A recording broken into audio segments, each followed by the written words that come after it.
2 years ago, I made my first original Podracer. It used to have some lights, but I had to borrow the filaments for another project. The following year, I kitbashed a Podracer from a tractor model kit. And as you can see, the lights still work. And this year, I decided to add a third Podracer to my collection and put it in a race with the first two.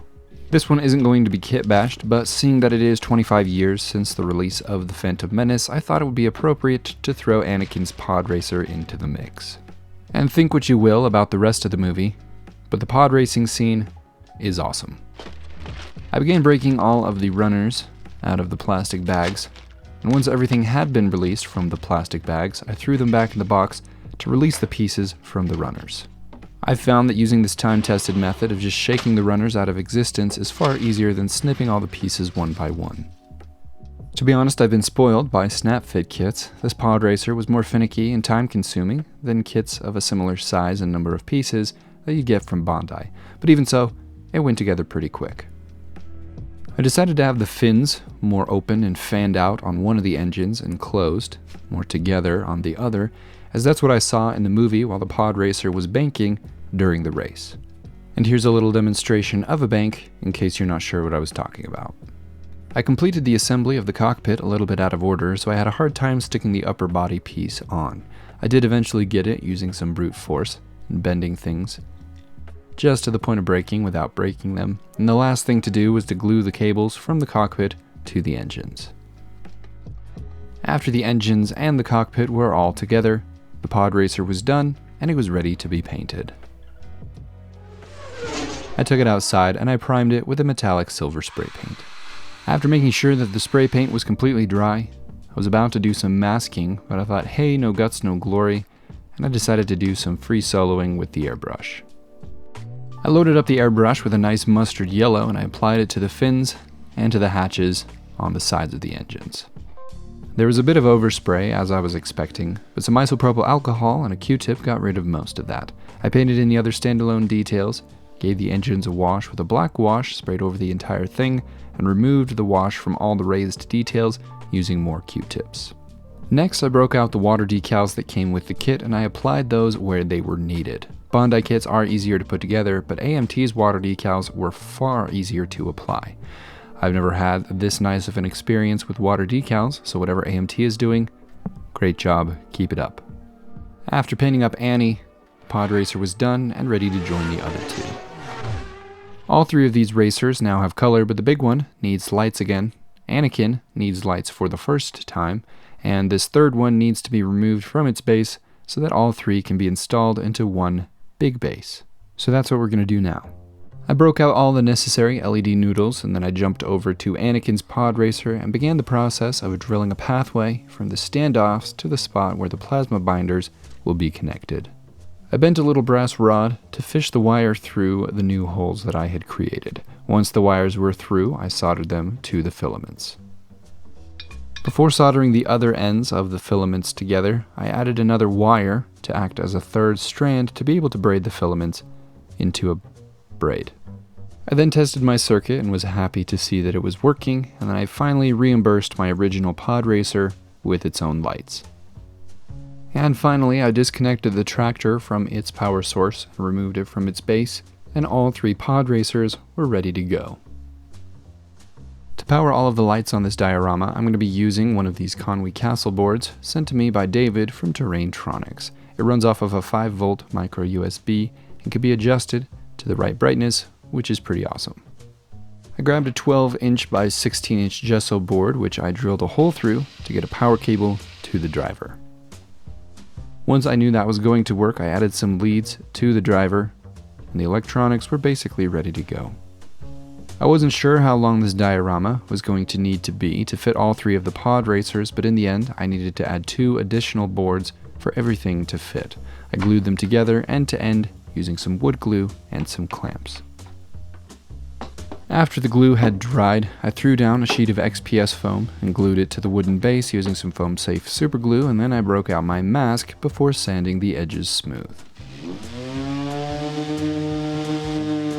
Next, it was time to build up the terrain. I began with some profile boards from Woodland Scenics. I wanted the diorama to be at a slight angle to give it a little bit more life and visual interest. I also wanted to help justify why the fins on Anakin's engines were fanned out differently.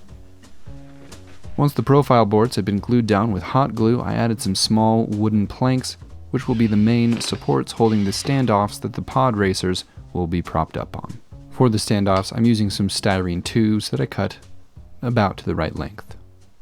Once all the holes had been drilled and the standoffs put in place, I temporarily stuck the Podracers into their wooden planks to make sure I had the spacing right.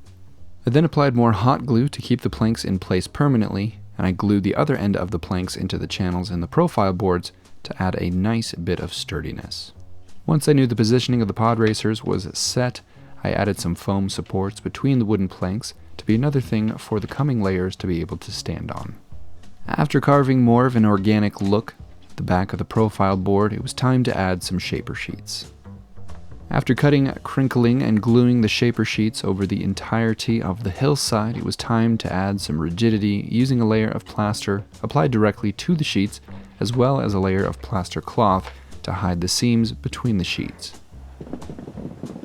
Woodland sells a special shaper sheet plaster that remains nice and thin and has a much longer pot life than most other plasters, allowing it to be brushed over the shaper sheets, which have a felty side that absorbs the plaster and then hardens very nicely.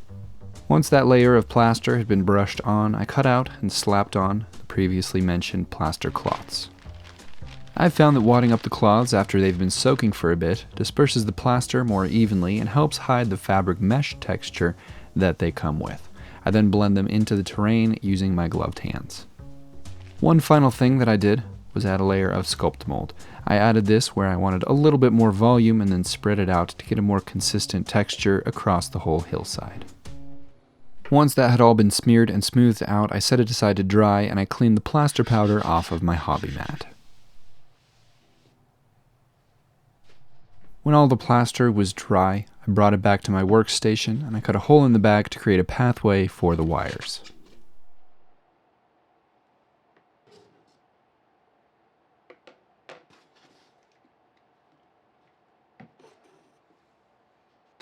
I don't remember leaving all of that stuff in there, but it's a good reminder to always double check. Before moving on to the next step, I wanted to sand down the front and sides just one more time. It'll help make finishing those sides a lot easier later. For the base coat of this big rock, I mixed up an oil wash using mineral spirits and oil paints and covered the whole diorama liberally. And while I paint this, I'd like to give a huge shout out to all of my patrons. For a little bit of color, I dabbed on some spots of cadmium yellow red, but everything was blended together with the brown wash, which was made from burnt umber. For this paint job, I tried something new, and I only thought about it at this point, so I'm not sure if it was worth doing or not. What I was trying to go for was some implied motion on the surface of the diorama beneath the Podracers, so after all the oil wash had dried, I airbrushed on a bunch of blurry horizontal sandy lines. I think the effect would have been better achieved using a perfectly flat surface rather than the textured hillside. I also probably could have stopped a couple shades darker, but I think it looks nice once the Podracers are in place. I've been trying to clean up the sides of my dioramas even better recently using some wooden veneer, which is something I've seen from Night Shift and other professional scale modelers. It's easy to apply and it cleans up really nice. I did buy the cheap stuff though, so that I could continue to paint the sides with Black 4.0 and not feel too bad about it. And speaking of Black 4.0, that's what I did next.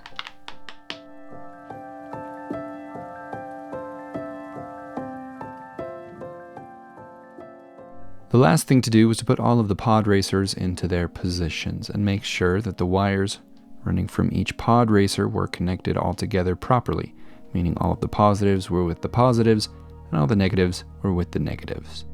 And finally, I tipped it on its side so that I could reach the driver. I connected all of the wires to their appropriate spots on the driver, and after that, I called it good.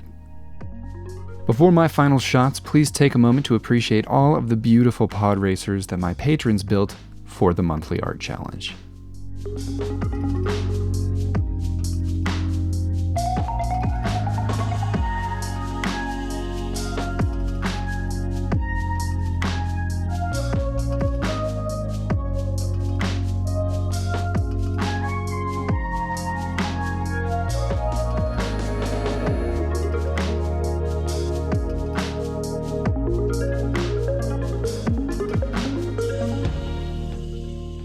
What a great collection of Podracers. Thank you to all of my patrons who participated.